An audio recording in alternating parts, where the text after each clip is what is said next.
Hey, what is going on, Guardians? Nem with Planet Destiny here, and Xur is back in the world of Destiny, and this week he's located in the tower hangar once more. He seems to be really favoring this spot lately, so let's go ahead and take a look at what he has this week.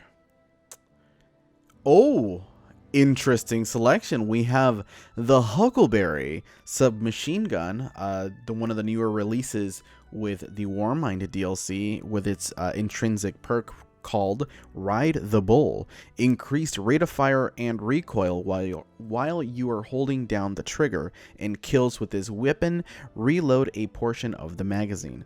Now this is actually a really fun gun to use. I recently got this one myself over here on PC and console land. Very cool. It feels super nice in the Crucible, and in PvE it just shreds through the, like the regular common adds, meanwhile giving you ammo. It's super fun. Highly recommend picking this bad boy up, and I'm sure we'll have a review of this weapon soon here on the channel. Alright, now as far as the armor, we have the Dragon's Shadow. And honestly, I've heard good things about this chest piece. Personally, I can't really get into it myself, but the perk reads Wraith Metal Mail.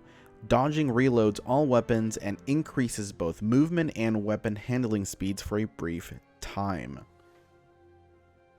Now again, I probably just haven't used it to its full extent, but the times that I have, the difference, at least personally, is negligible.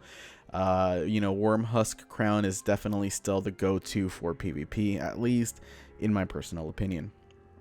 Alright, next up we have the Peacekeepers for the Titans, which the intrinsic perk reads Mecha Holster, reloads stowed submachine guns, and allows you to ready them instantly. Now clearly we see a trend here with the Huckleberry and the Peacekeeper, so this is going to be a pretty good Titan combination between the two.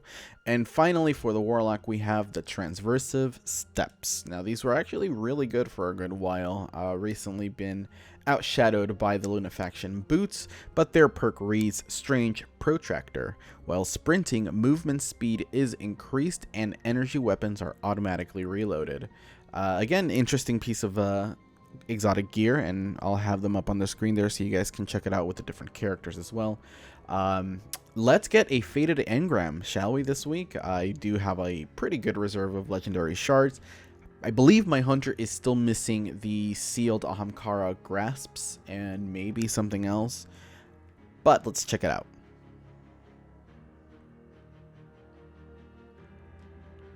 And apparently I was missing the lucky pants, because now I have them. Neat. And of course the regular 3 of coins and the 5 of swords. I recommend picking up the 5 of swords if you haven't. This will increase your multipliers and your modifiers for your nightfalls. They're pretty handy, and they honestly make nightfalls pretty fun if you just kind of want to breeze through them and you want to kind of cheese them with heavyweight modifier. But yes, that's going to be my recommendations today. Huckleberry and the maybe Peacekeepers, because they'll go with it, but not really. Huckleberry is what you want. Again, one more time, just in case you didn't hear me, the Huckleberry. But that's going to be it for me today, Guardians. Thank you so much for watching and keeping your eyes peeled to Planet Destiny. My name is Nem, and I'll see you guys on the next video.